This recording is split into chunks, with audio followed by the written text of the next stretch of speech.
Hi guys, welcome to another video, and this time I thought we'd have a chat about MAME, MAME arcade cabinets. I mean, I've dabbled a fair bit in the past with them. I mean, I think I've done past videos on it, and I had like my iPad, which I loaded up with, I think it was called MAME at the time, and about 5,000 ROMs.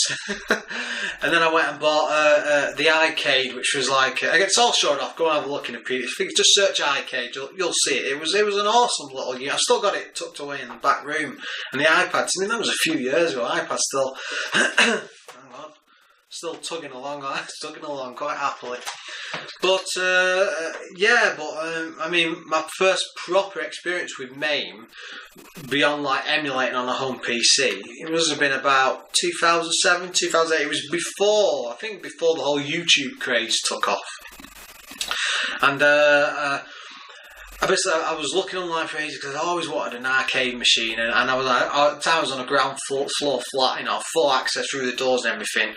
And after a while I was saving up, and I'm thinking, I'm going to get one. And I went on eBay, and this guy was selling this old, basically just a MAME PC. So it was I think it was a Pentium 3. There was not much RAM in it or anything. The hard drive was it was probably about 160 gig, probably not even that. But it was just loaded with ROMs and all the stuff and set up perfectly. And then when you open the back, big wooden panel comes off, and you had the huge monitor, proper. It was a proper like arcade monitor, by the way. It wasn't some crappy VGA someone had super glued in.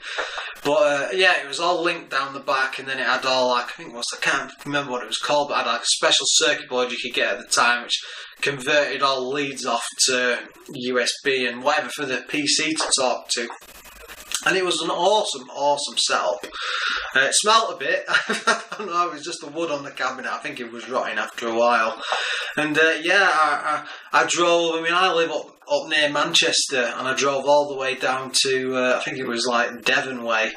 I hired a van, and I think it was a 60...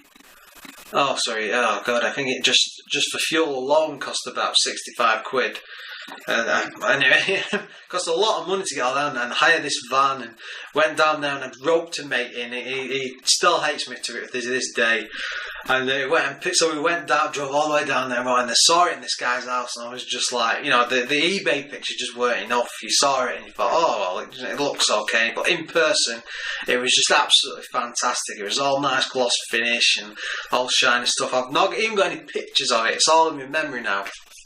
And it had 2 sticks on, 6 buttons either side, 1 player, 2 player, and a little slot in the front for putting all the dice in, like a gun or something, if you can get one for later.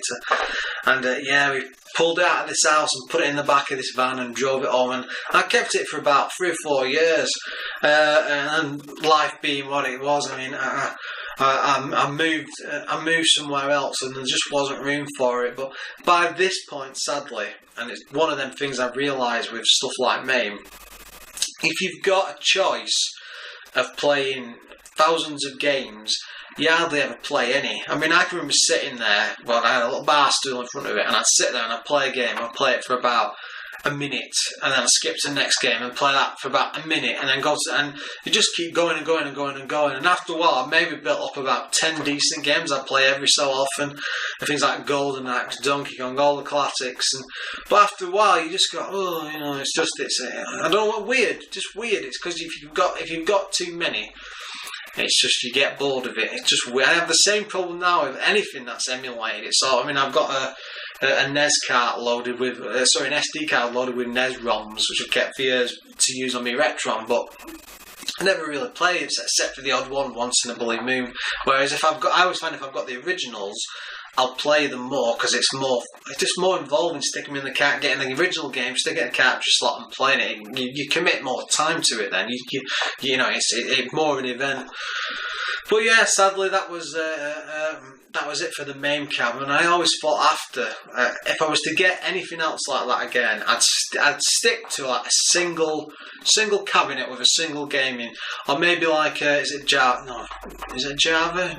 Anyway, a cabinet where you can just swap out a couple of boards easily enough and just get like 2 or 3 games, maybe something like Bubble Bob, you know, that sort of thing. Bubble Bob, Double Dragon, probably all cost a fortune. Just picking random ones off my head, and then stick them in a cabinet, and that's it. And keep away from MAME. MAME's okay, but for me, it's the greed element. It's too much. You never do anything with it.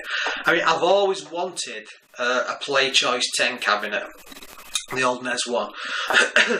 Just because, you know, it's arcade versions of it's about 10 or 15 original NES games, and they're all pretty good games and all very enjoyable. I've played multiple ones over the years.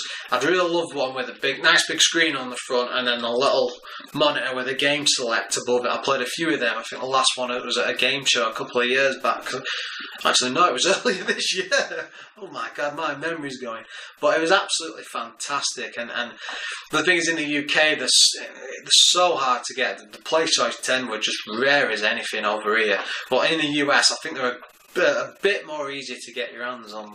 But yeah. If it was to go again, it'd be something like a Jammer cabinet, if I can remember the name, or a Play Choice 10. But yeah, I mean, if any of you guys, has anyone actually got an arcade machine sat at home? Do you do anything? Do you do anything with them? Is it, you know, do you have a MAME one? Do you regret buying it, or is it something you want to get at a later stage? I know. I mean, I paid for mine back in the day. It was about 300 quid at times. It wasn't actually. It was a bargain for what it was. But I know you can tend to pay these days about 400 or 500, maybe a bit more. But a lot of companies now do these like pre-built ones with, like, say, 1,000 games built in, and it's all free license stuff, and they're usually about $1,000. And I don't know. I mean, if you can dabble a bit and build your own, like with MAME, for instance, there's no point in spending $1,000 on a cabinet like that, because you're just not really going to get any benefit from it for that much money, because you could use that money to buy one yourself and just do as much. MAME is very, very easy to set up, and in fact, you don't even have to do the setup. You go on a couple of forums, and so there's always like set program sets you can load it up and boot from. Just stick it. I mean, mine was set up. You press the power button, it booted. It was all run off Windows. It would have been 98 SE at the time, and it just booted straight into the main menu, and you just use the joystick and that to scroll down. But if you wanted to, if you held diagonal and then 2 buttons on the second player, it would boot into the Windows mode, and then you open the back and then use the mouse and select. But yeah, I mean, let's say some MAME stories, guys. What have you got up to? You must have built something, so what's your interest in them? I'm all ears. Let's talk about it. Yeah. Well, anyway, guys, as always, thanks for listening, and please rate, comment, and subscribe below.